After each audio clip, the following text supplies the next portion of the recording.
All right.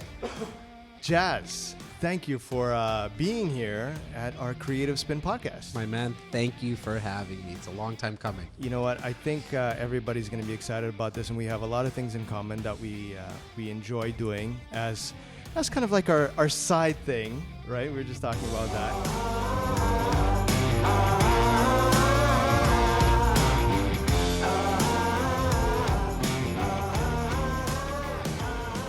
Today's podcast is brought to you by Workplace One, a company offering boutique private offices, co-working spaces, virtual office solutions, and meeting rooms.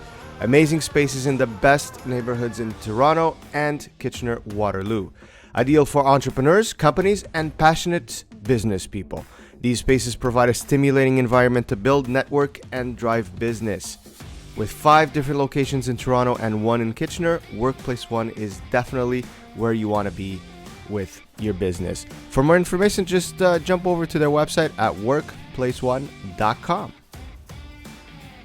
For everybody, give us your origin story. Jas Takhar, born and raised in Toronto, in a little on the north side, a little city called Rexdale, what a lot of people know of as Etobicoke. Parents came here from India about 1972. I was born in 81, so that makes me now 37. You're still young, man. Still young. Feel like I'm 19. There you go. And just, my father came here, the usual story, right? Couple of dollars in his pocket, came by himself. My mom was still in India with my eldest brother at that time. They actually went to, my dad went to Edmonton. Originally. Wasn't really a lot of jobs there. Came to Toronto, actually right like down the street from where we are right now at the fish market. There's a big, huge fish market down here. Yeah. And he worked there. And then the only, that shut down. And then the only place he could work was as a taxi driver. Mom came, worked as a factory worker, like super. I'm the youngest of 3. So I'm like super So I'm listening here. It's a very typical immigrant story, right? 100%, my man. 100%. Hardworking. Yeah. Didn't see my dad a lot, but definitely, I still remember now till this day, him just kind of coming into my bed and like when he was coming from work and a little kind of kiss on the cheek and that whisper, like I got a lot of love both from my dad and mom. And as I grew up, I quickly learned that school and I weren't going to jive. Barely finished high school. I was going to take a year off and think about what I was going to do. Got a job at CIBC. Not too far from here either, as a sales and service specialist, kind of answering phones. Just when like online banking was coming out. Like this is right before September 11th. So like about late 99, early 2000 kind of. Gotcha. That's where I started there. And really honed in on my phone skills because I was answering. So Jamie would call and say, Jas, I want to pay a bill or I need to get a loan or a mortgage. And we were doing this all over the phone. And so they really trained us. And so I was there for 3 years, trained us on phone skills. Yeah. From there, communication skills, bottom line, right? Like small little things that I still use till this day, Jamie, like if I'm on a call with somebody and I have to answer that second call coming in, it's like, James, do you mind if I put you on hold? And then when I would come back, it's the small little things like thanks for holding. Yeah. And I still hear this from clients like, oh, you're welcome. Like they're kind of shocked. It's funny. I was talking to my team not too long ago. I was calling into the States for guests for the podcast and stuff. Yeah. And they're a little shocked. You could tell on the other line, they're shocked. Like, who's this Canadian? It's like, thank you and sorry and please. And, they don't get it often there. So Canadian, right? Like just small little things go a long way. And then so I went into the car business. My brother at that time was training one of the owners, actually the whole family up in Brampton, and they have now like 8, 9, 10 dealerships, BMWs, Acura's, Lexuses, the Polycaro Group. Just an amazing family-run business. And one of the brothers, there's 3 brothers, and one of the brothers really took me in as kind of like a son and taught me how to make it easy for people to buy, not really be a pushy car salesman. right? And because So that sales guy DNA, that it sounds to me like it's always been in you. 12 years old, I had a paper route, and it wasn't a paper route like the Guardian or the Penny Saver for like our local listeners where I'm just dropping off paper. It was for the Toronto Star at the time, and it was, you had to go get customers.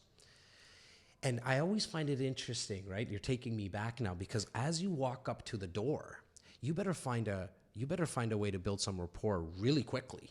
As you knock on the door and ask if you essentially have like 2 seconds. you have 2 seconds. It might be the flowers, it might be the grass, it might be the car. It's how you smile when they open the door. And we're talking about a time that people still open the door and still communicate. Because nowadays, I don't know how it is out there, but I don't think it's going to be that easy. I mean, Nowadays, I can check my phone who's knocking, who's on my driveway right now. I was just going to say that. I have my little camera. I'll check it. I go, nah, don't need to go up there. Nobody's home. Like with the Ring stuff, you can literally speak to them. Get off my driveway, right? It's totally different time. Totally different time. And so about 15 years ago, I got into real estate. Met a guy who has now passed away. He passed away a couple of years ago, Simon, who originally started as my mentor and boss for the first 2 years, and then became my third older brother. Like he loved me like a younger brother, and vice versa. Very, very. I tell a lot of people on my team, they might sound kind of egotistical, but I really think I'm one of the luckiest people in the world, because I grew up with 2 older brothers, which is always a healthy reminder that you're closer to the bottom than you are to the top. Always. Always. And they don't have an issue reminding you of that while you're growing up? Daily. Like, yes. I probably got a text today like, hey, what the, you know what I mean? Like, what are you up to right now, right? Like, when it comes to social media, Yeah. it's not different. Social media is exactly the same game that you used to play 20 years ago. It's just a different way of doing it. But the core is the same. I think social media is just the online version of word of mouth. Exactly. Right? And what are people saying about you in the online community? Word of mouth, the way you engage with them, the Yes. way you treat them. Yes. Like, don't think about it any differently. Like, Nope. if you think about really like the Twitters and the Instagrams of the world, like a cocktail party. Like I tell my team all the time, and really salespeople right across North America, like through the podcast, I'm doing a lot more coaching and calls and stuff with guys and gals right across the continent. And I tell them all the time, look, if you were to go to a cocktail party, you would not go there and like literally just keep on handing out your cards. Here's right? my card. Like you wouldn't want to be that person, right? You know, I mean, back in the days, people used to do that stuff at funerals. That just wasn't me. It's never my style. What would you do? You would try to engage with people. Like, hey, Colin, what do you do for a living, man? Like, what's going on? And you try to engage and then build up that rapport. Create that conversation, create that context. That For some reason, background, though, they go online and it's like, call me, sales, hard. Like, call me, here's my number, go to my website. Without like, wine and dine me a little bit. I'm thinking about LinkedIn. Yeah. A few years back, one of the reasons why I kind of let go of LinkedIn back then was it was so salesy. Every single person you clicked to be your friend, you had a pitch right away. I'm like, I'm done with this. Are you finding? Look, what are you finding with LinkedIn nowadays? Like Now, I feel like people have learned their lesson. Yeah? I Okay. think you still get them. You still get them, but the percentage isn't as high. Yeah. At least on my end, I don't find that. And I actually feel like for us, for our whatever we're putting out, we're getting a very good reaction. Yeah, so I'm just Like, a lot starting more my world views. in that, in LinkedIn and stuff like that. So I'm very curious, and I'm Oh, glad to hear that it's we're working paying well for you. a lot of attention to LinkedIn because we're seeing the results. Yeah. So I'm spending majority of my time on Instagram and YouTube now, as well as Facebook. Surprisingly, my engagement on Facebook has really shot up with a certain age group, right? But you know what? That question is tricky, right? Okay. Like, is LinkedIn working? I think all of them work. You know what I mean? Yeah. I think when you start looking at stuff, you're gonna have a different kind of audience in every single one of those platforms. And if you go back to what we were saying about being, going down to the core and being able to communicate, interact with your audience in those different audiences, you're gonna get the results. And you got to know, right? Like with Instagram, you are catering generally speaking, to a younger crowd, right? And so saying words or knowing maybe a little bit more slang words would help you. That's why I have Colin helping me out with all of the young stuff, because I'm getting old now. Isn't it true, Colin? Like, you want to, right? I mean, Instagram is definitely swayed to the younger generation, where Facebook is, in my opinion, swayed for a little older generation. And so what type of picture you put up, like image-wise, what your caption is, it has to be spoken differently. I think that's the key for a lot of things in life, is really doing what you love. And for me, and you have the same passion, it's like, this is our side thing, but it's done with a passion that we enjoy doing it. So true. It's like, I've always loved to talk as well. It's always been You my like the thing. sound of your own voice? I like to listen to myself. And it just, it's what you're saying. Now we have more content. Now we can distribute. Now we can get out there. We're just going to get more visibility to our brand, to ourselves, to what we're doing. But I've seen some of your clips, and I could tell you're having fun. Yeah. And I'm going to be honest, I haven't seen all of them, okay? But the ones that I've seen, like, you could tell the smile is authentic, and it comes through the mic, it comes through the lens, and now I wanted to get with you. Yeah. You know what I mean? Like, I was like, and this is the thing, though, vibe, like right? how people reach out. Like, the opportunities are going to come regardless. Sure. Put out good content. That's what I tell everybody. Just put it out there. It'll come back. Get started. Yeah. What I've been really saying a lot of is removing the friction. Yeah. And what I mean by that is that can come from the perspective of, if you're a salesperson, start to remove the friction between someone buying something, like buying something from you. Don't try to sell them. Yeah. Don't push it down their throat. If you want to produce content, remove the friction and just do what you think you're going to be authentic at. It might not be the mic or the camera, but it might be writing. In my opinion, it has to be one of the three.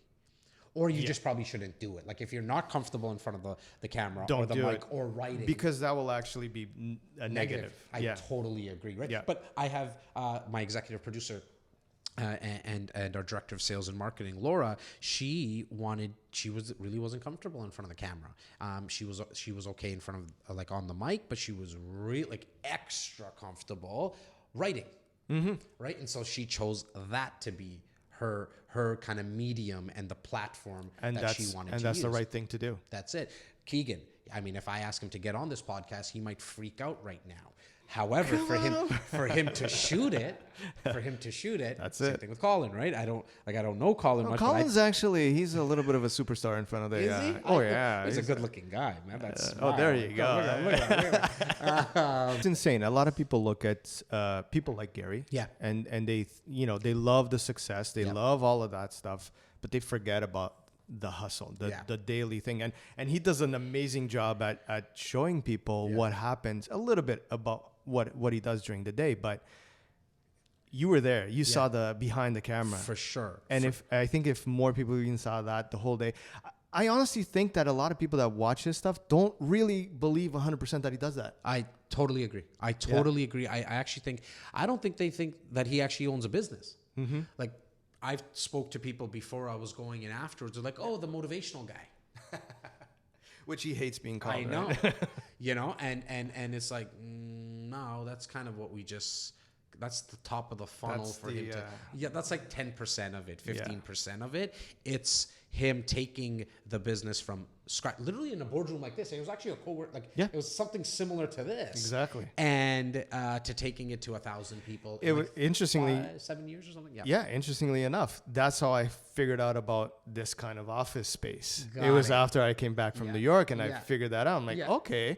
So obviously, I came back to Toronto. I'm looking for places like this, and I found Workplace One, right? I'm like, okay, I didn't even realize, because I always had my own spaces, my own offices, and all of that. And then that's how I found a space like this one. Yeah. But tell us then, the most surprising thing you learned with that experience with Gary. I think it really was really seeing the operation for that 4 or 5 hour period, seeing it in action, and it's one of those things, right, Jamie? I actually really felt the energy in there, and I know that sounds kind of hokey pokey-ish and fluffy-ish, but it's true. I was there, and I don't get like all into that kind of. I'm not really into that stuff as much, but it was when I was sitting in the middle of his office, like in the whole Vayner office, I could really just feel the energy on how quick they like to produce things, and that was something that I really took back, where it's not about the quality. You know, he talks about that a lot, and I felt it because it's quick. Like, let's just get it out. Get it out. We'll make decisions after. We have a saying in our office all the time that we say, ready, fire, aim. Not ready, aim, fire, because too many people spend a lot of their time in aiming. Just trying to, not actually pulling the trigger, right? So fire and then adjust later and you'll hit the target, hopefully. Yeah.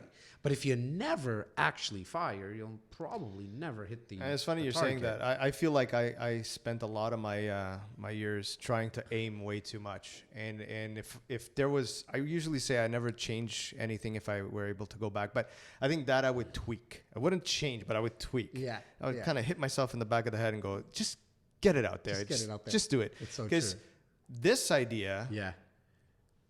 I could have done it 3 years ago. Yeah. And it's like, I want to have it like this. I want to, always trying to find the perfect thing. Oh, now we have to buy the perfect camera and the perfect.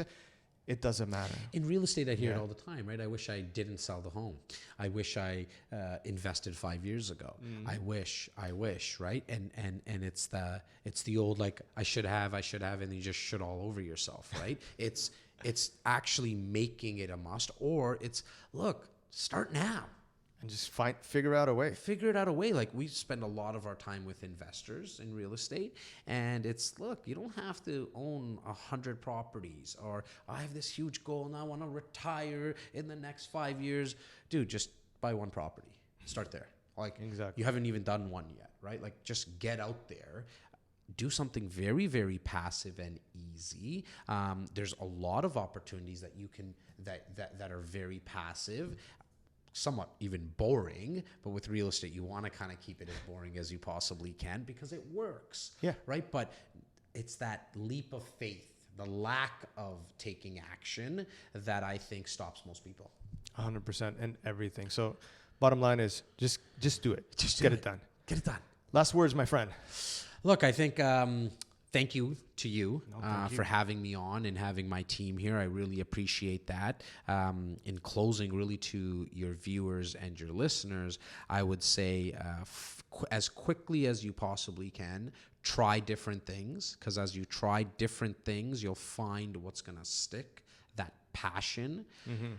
It's like, the first time I tried oysters, I wasn't sure if I was going to like it, but damn, do I love oysters now, right? You do? And a lot of people will say, I hate oysters, but they didn't even try them yet. I've tried them and I still hate them. You still hate them? See, that's okay, But I know. Better than if somebody said, I haven't even, I hate them, but I've never tried them because the way that they look. I gave it one shot. And no. So I love oysters. I'll probably go chuck some now, right after we finish. It's actually right down the street from me.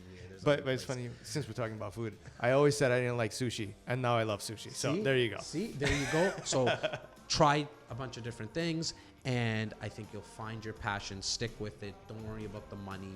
A lot of people spend time. How can I make money? How can I make money? How can I make money? I think the right question to ask is, what am I passionate about? What would I do for free? And how can I help people? And how can I bring more value? Exactly. Jas, thank you so much for being here. Love you, my man. We'll hook up all of the links and all the stuff so you guys can check this guy's stuff. And we'll catch you on the next one.